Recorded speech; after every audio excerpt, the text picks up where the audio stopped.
Hi there everyone, welcome to my channel. So in this video we will discuss one of the questions that is always asking me by several viewers and subscribers in my channel. Is computer programming a gift or skills?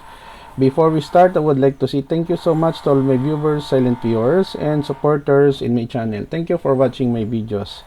If you are new with my channel and then you like this video, please hit the like button. Don't forget to share and please support my channel guys by clicking the subscribe button. So let's begin. Question: is computer programming a gift or skills? We have here answer. According to research, computer programming is considered a skill rather than a gift or talent that is innate in some individuals.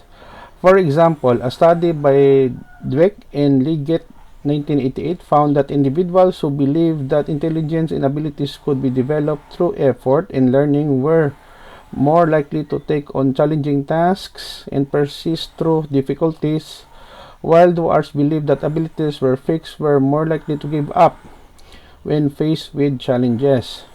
So my takeaway on this particular study is that if you are pursuing a certain skills like computer programming, like how to cook, for example, how to drive a car, it takes a lot of learning, persistence, and determination in hard work in order to understand how the skills to be gained, no?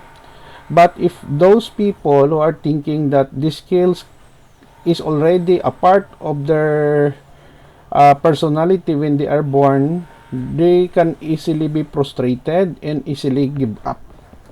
Similarly, a study by Henderson in Dancy 2007 found that students who engage in deliberate practice and receive feedback were able to significantly improve their programming skills over time. This suggests that programming ability is not solely determined by innate talent but can be developed through practice and learning. Very true. So it only shows that computer programming is really a skills.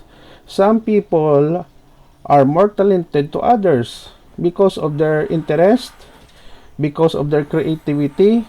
But again, nobody was born that knows already how to program when they are born. So it is being developed over time through constant learning, practice, interest, and continuous learning.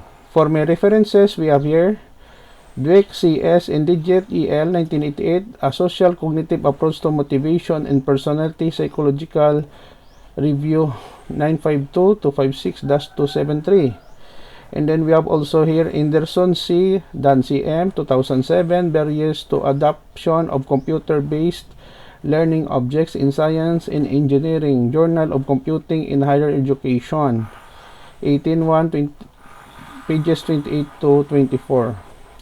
Okay guys, so this is the end of our short discussion on if computer programming is really a gift or a skills. Thank you so much for watching this tutorial video. I hope that you have learned something new in this video. Don't forget to like, share, and please support my channel guys if you're new by clicking the subscribe button. See you in the next video guys. This is your friend Jake saying bye bye for now.